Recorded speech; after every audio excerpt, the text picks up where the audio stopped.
అందరికీ నమస్కారం. ఇవాళ మనతో ప్రముఖ ఆస్ట్రాలజర్ జ్యోతిష్య పండితులు మాడుగుల శివప్రసాద్ గారు మనతో ఉన్నారు. జూన్ నెలలో ఏ రాశుల వారికి ఎలా ఉంటుందో ఒకసారి ఆయన మాటలను తెలుసుకుందాం. గురుగారు నమస్కారం. ఆశీర్వచనం నాయన. గురుగారు, జూన్ నెలలో ఒకసారి రాశి ఫలాల గురించి ఒకసారి కాస్త వివరించండి గురుగారు. శ్రీ మహాగణాధిపతయే నమః. ఐం మహాసరస్వత్యే నమః. శ్రీ లలితాంబికాదేవియే నమః. రాశి ఫలాల కార్యక్రమములో భాగంగా జూన్ 1వ తేదీ నుండి నెలాఖరు వరకు 12 రాసుల వాళ్లకు కూడా ఎలా ఉంటుంది, ఏమిటి, ఏమి మేలు జరుగుతుంది, ఏమేమి పనులు చేసుకోవచ్చు అనేటువంటి విధి విధానాలు ప్రతి నెల చెప్పుకున్నట్టుగానే ప్రతి మాసము తెలుసుకునేట్టుగానే ఈసారి కూడా తెలియజేయటం అనేటువంటిది జరుగుతూ ఉన్నది. అయితే మామూలుగా కొంతమందికి మిశ్రమ ఫలితాలు కానీ కొన్ని రాసుల వాళ్లకు చాలా బాగుంది అని కానీ చెబుతూ ఉంటాం ఆయా గ్రహస్థితుల యొక్క దృష్ట్యా. అయితే ఏది ఏమైనా రాసుల ప్రకారముగా అందరికీ బాగుండినను లగ్నము ఏ లగ్నములో అయితే పుట్టి ఉంటారో, అందరూ ఒకే లగ్నానికి పుట్టి ఉండరు కదా, అందుకని ఏ లగ్నంలో పుట్టి ఉన్నారో చూసుకుంటే కొంతమందికి బాగా జరగవచ్చును, కొంతమందికి మధ్యస్థముగా జరగవచ్చును, కొంతమందికి రాసుల ప్రకారంగా బాగుంది అని చెబుతున్నారు కానీ గురువుగారు మాకేమీ అలా జరగటం లేదే అనేటువంటి భావనతో కూడా ఉంటారు. అయితే అందుకని వ్యక్తిగతమైనటువంటి జాతకాలను ఎక్కువగా మనం చూసుకోవాలి అనేటువంటిది ఉంటుంది. అంటే date, time, date of birth, time of birth, place of birth అనేటువంటివి ఉంటే క్షుణ్ణముగా మొత్తముగా పరిశీలన చేసి చెప్పుకోవచ్చును ఎప్పుడూ కూడా. అందువల్ల వ్యక్తిగతమైనటువంటి జాతకాలను మీకు నచ్చిన వాళ్ళ దగ్గర, మీకు అనుకూలం ఎవరి దగ్గర ఉంటే వాళ్ళ దగ్గర ఒకసారి చూపించుకొని ఏవైనా చిన్నపాటి పరిహారాలు అవి ఉంటే చేసుకుంటే రాసుల ప్రకారముగా బాగుంది అన్నప్పుడు మరి ఈ రాసే కదా మాది ఎందుకు బాగలేదు అని ఒక్కసారి చూపించుకుంటే దాంట్లో తగిన విధముగా పరిహారం అనేటువంటిది చేసుకుంటే మీకు కూడా బాగుంటుంది అని తెలియజేస్తున్నాను. గురుగారు, మనకి జూన్ నెలలో సింహరాశి వారికి ఎలాంటి ఫలితాలు ఉండబోతున్నాయి? సింహరాశి వారికి జూన్ నెలలో బాగుంది, అనుకూలవంతముగానే ఉన్నది. సింహరాశి వాళ్లకు కూడా వీళ్ళ వలన కొంచెం ముఖ్యమైనటువంటి కార్యక్రమాలలో పాల్గొనాల్సినటువంటి అవసరము రావటము, వీళ్ళ ఆధ్వర్యంలో కొన్ని జరగాలి అనేటువంటి దాంట్లో వీళ్ళు దూర ప్రయాణాలు చేయటము, ప్రయాణాలు చేసినటువంటి చోట అవన్నీ లాభదాయకముగానే వీళ్లకు కొంచెం అనుకూలముగానే ఉండటము, ప్రయాణాలు చేసే కొద్దీ అధిక శారీరకమైనటువంటి శ్రమ అనేటువంటిది ఉంటుంది వీళ్లకు. అయితే శ్రమకు తగినటువంటి ఫలితాలు కూడా అలాగే ఉంటాయి వీళ్లకు మామూలుగా. అదొకటి. తర్వాత అనారోగ్య సూచనలు ఇంతవరకు ఎవరైతే దీర్ఘకాలికమైనటువంటి అనారోగ్యాలతో ఉంటారో వాళ్ళు ఆరోగ్యవంతముగా ఉండటం అనేటువంటిది జరుగుతుంది. ఎటువంటి ఇబ్బంది పడాల్సినటువంటి ఇది లేదు. మానసికంగా ఏదో ఆలోచన చేస్తూ ఉంటారు ఒకదాని మీద అనేటువంటిది ఉన్నప్పుడు దాన్ని వదిలేయండి, మీకేం మేలు జరుగుతుంది, జయము కలుగుతుంది గాక. అలాగే కొన్ని శుభకార్యాలకు సంబంధించినటువంటివి వెళ్ళాలి అనుకున్నప్పుడు అలాగే దైవ సంబంధమైనటువంటి కార్యక్రమాలలో పాల్గొనడము కూడా జరుగుతుంది. వీళ్ళు ఈ రాశి వాళ్లకు పేరు ప్రతిష్టలు రావటము, సమాజంలో గౌరవము పెరగటము, వీళ్ళ మాటకు విలువ పెరగటము, అంతేకాకుండా వీళ్ళ సంతానానికి కూడా యోగవంతమైనటువంటి విధానముగానే ఉన్నది. వీళ్ళ సంతానము కూడా బాగుపడి సంతానము వలన వీళ్లకు పేరు ప్రతిష్టలు వచ్చేటువంటి దశగా కూడా ఉంటారు కాక ఈ మాసంలో వీళ్ళు ఆ దిశగా వీళ్ళు ముందుకు వెళతారు.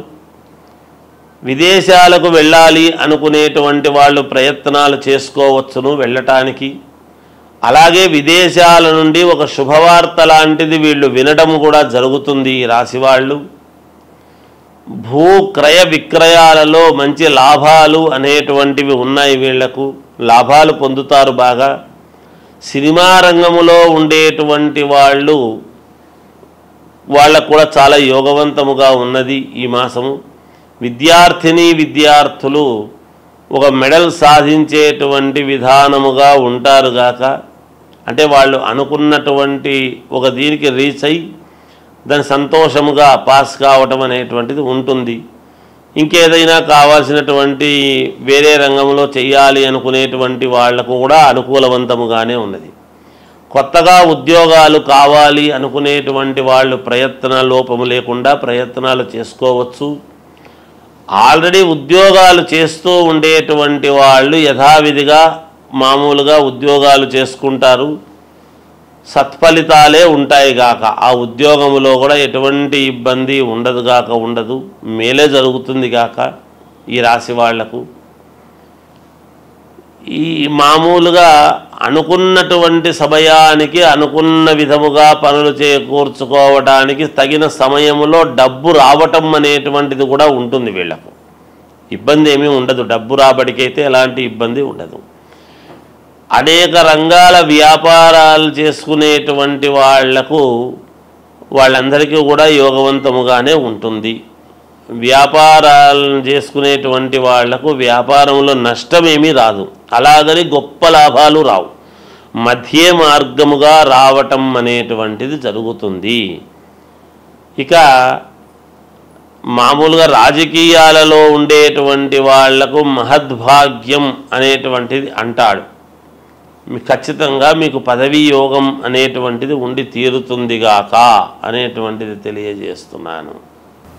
అలాగే గురుగారు, మనకి సింహరాశి వాళ్ళు ఉన్న కొత్త పెట్టుబడులు పెట్టుకోవచ్చు. అలాగే వీళ్ళకి డబ్బు ఒక చోట నుంచి రావాల్సి ఉంటుంది, అది రాక చాలా ఇబ్బంది పడుతూ ఉంటారు కొంతమంది. అలాంటి వాళ్ళకి వచ్చే అవకాశాలు ఎంతవరకు ఉన్నాయి సింహరాశి? డబ్బు ఎవరికైనా ఇచ్చి ఉంటే కానీ, లేదా ఇప్పించి మీరు ఉంటే కానీ, లేదా మీకు ఇవ్వవలసినటువంటిది రావాల్సిండేటువంటిది ఉండినా తప్పకుండా వచ్చి తీరడానికి అనుకూలవంతమైనటువంటి వాతావరణముగానే ఉన్నది. దానివల్ల ఎలాంటి ఇబ్బంది లేదు, మీ డబ్బు మీకు చేతికి అందుతుంది, మీరు ఇబ్బంది పడాల్సినటువంటి అవసరం ఎంత మాత్రము లేదుగాక. గురుగారు, మనకి పంచగ్రహ కూటమి అంటే ఏంటి? మనకి ఏ రాశుల వారికి ఈ పంచగ్రహ కూటమి ప్రభావం అనేది పడుతుంది? అలాగే వీళ్ళకి కలిసి రావాలంటే ఏ పరిహారాలు చేసుకుంటే మంచిది? కాస్త వివరించండి గురుగారు. పంచగ్రహ కూటమి అనేటువంటిది 6వ తారీఖు మనకు 6వ నెల అంటే జూన్లో వస్తూ ఉన్నది. గురువారం నాడు వచ్చినది. అయితే ఈ పంచగ్రహ కూటమి అనేటువంటిది గతములో కూడా ఒకసారి 2013 ఆ సమయంలో వచ్చింది అనేటువంటిది ఉన్నది. ఈ షష్ఠగ్రహ కూటమి అనేటువంటిది, పంచగ్రహ కూటమి అనేటువంటివి ఈ కూటములో అనేటువంటి వచ్చినప్పుడు ఏమవుతుంది అంటే, బలమైనటువంటి గ్రహాలు ఎప్పుడైతే ఒక చోట ఒకే రాశిలో కలుస్తాయో ఆ ప్రభావము ఎవరెవరి మీద ఉంటుంది, మంచి ప్రభావం ఉంటుందా, చెడు ప్రభావము ఉంటుందా అనేటువంటిది ఉంటాయి అటు ఉంటాయి ఇటు ఉంటుంది గాక. కొన్ని రాశులకు కొన్ని గ్రహాలు వేములో పడ్డప్పుడు ఆ వ్యతిరేక ఫలితాలు అనేటువంటివి చూపిస్తాయి. అంటే ఇబ్బందులు కలిగినప్పుడు ఇబ్బందులు చూపిస్తాయి. సవ్యమైనటువంటి చోట మిత్రుడి స్థానములోనూ అనుకూలమైనటువంటి స్థానంలో ఉన్నప్పుడు అనుకూలవంతమైనటువంటి చూపిస్తాయి. అవి ఏ గ్రహాలు అనేటువంటిది ఒక్కసారి మనం ఆలోచన చేసుకోవాలి. ఏమిటి అంటే, రవిచంద్రులు కాలగమనానికి 2 అనుకూలమైనటువంటివి. ఉదయము మామూలుగా సూర్యుడి యొక్క ప్రభావము, రాత్రికి చంద్రుడి ప్రభావము. ఈ 2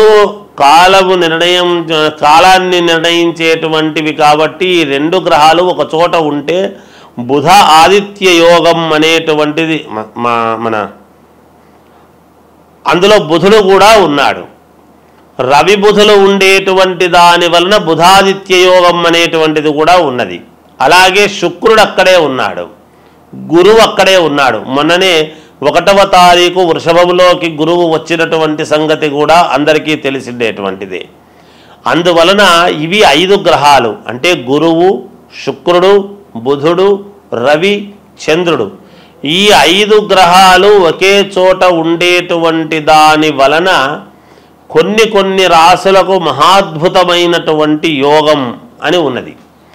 ఈ గ్రహాలు యోగాన్నిచ్చేటువంటి వాళ్ళ రాసులు ఏవేవి అని మనం ఒక్కసారి గనక చూసుకున్నట్టయితే మేషరాశి వాళ్లకు మహాద్భుతముగా ఉండబోతున్నది, కర్కాటక రాశి వాళ్లకు మహాద్భుతముగా ఉండబోతున్నది, కన్యారాశి వాళ్లకు మహాయోగవంతముగా ఉండబోతూ ఉన్నది, వృశ్చిక రాశి వాళ్లకు చాలా అంటే చాలా బాగుండబోతున్నది. అలాగే మామూలుగా మకర రాశి వాళ్లకు కూడా చాలా బాగా ఉండబోతున్నది. ఇక కుంభరాశి వాళ్లకు కూడా కొంతవరకు బాగానే ఉంటుంది. అయితే ఇందులో ఇప్పుడు నేను చెప్పని గ్రహాలు ఉంటాయి కదా, ఇవి కొంచెము చిన్న ఇబ్బందికరమైనటువంటి పరిస్థితి.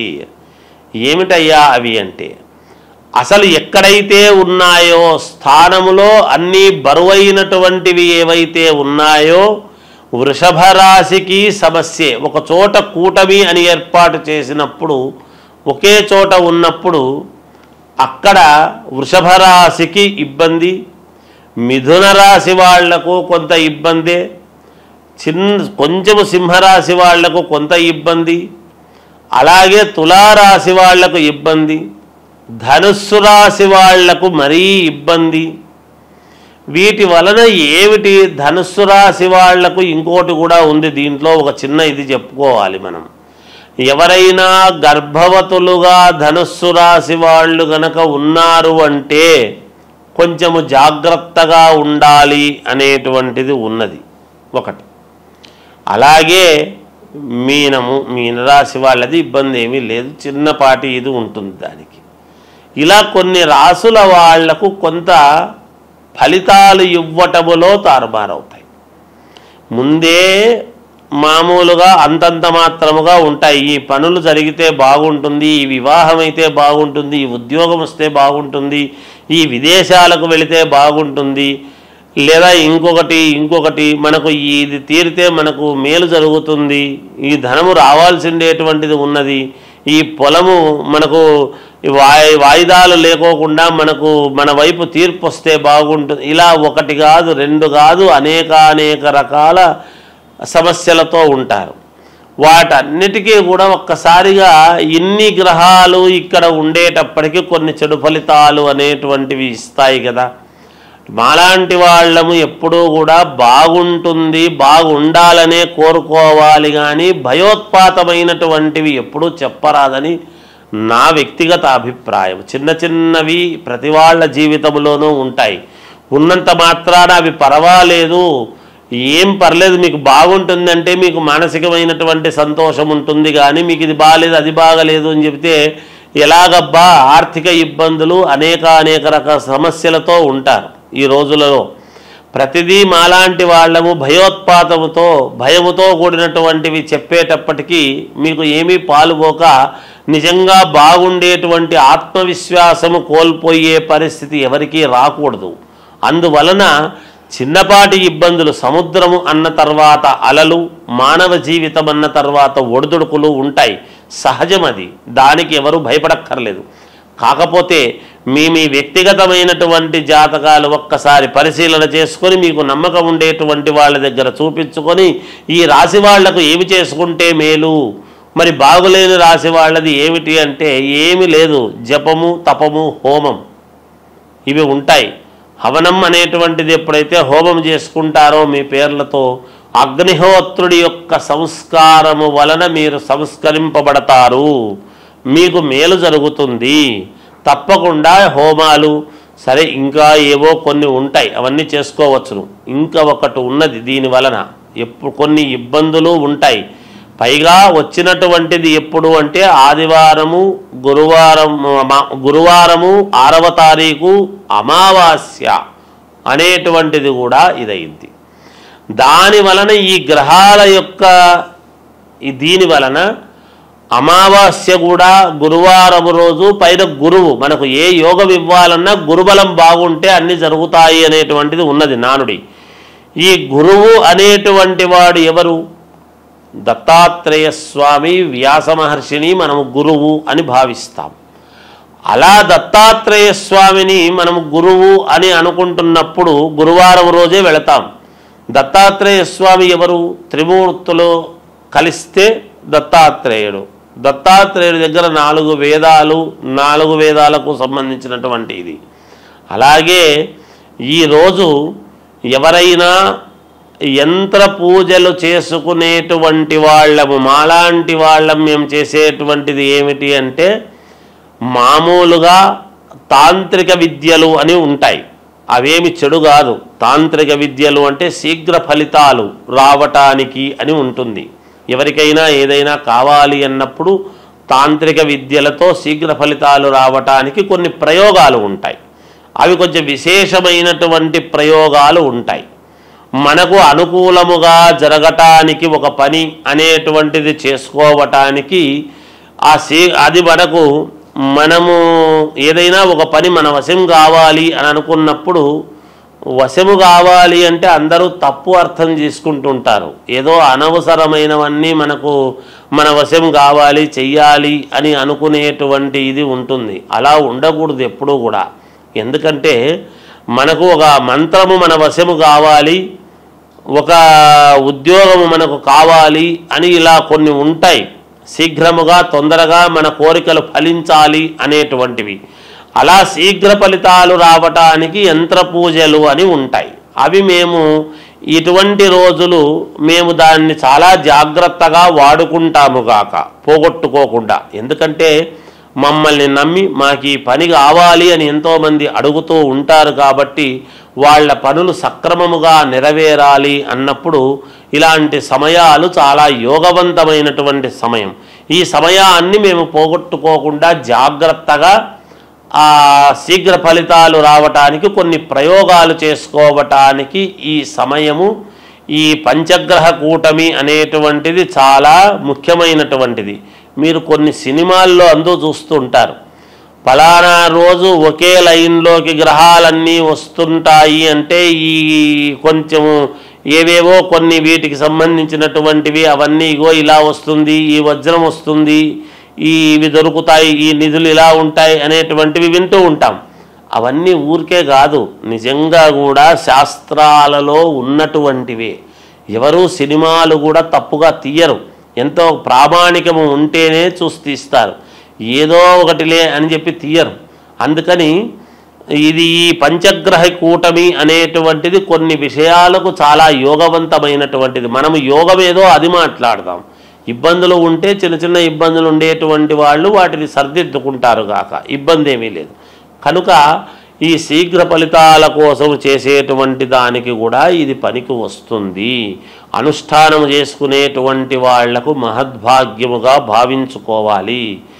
మాలాంటి వాళ్ళము మేము శీఘ్ర ఫలితాలు రావటానికి ఎన్నో ప్రయోగాలు వంటివి చేస్తూ ఉంటాము కాబట్టి ఇది మంచి సమయముగానే భావిస్తున్నాము.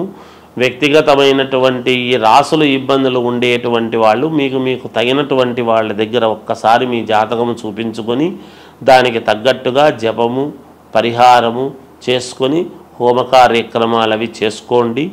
ఎవరైనా ఏదైనా ఉంటే అడగండి, తెలియజేస్తాము గాక. జయోస్తు. పంచగ్రహ కూటమి గురించి చాలా చక్కగా వివరించారు గురుగారు. అలాగే దీని ప్రభావం ఏ రాశుల వారి మీద ఉంటుందో కూడా తెలియజేసినందుకు మాకు ధన్యవాదాలు. జయోస్తు.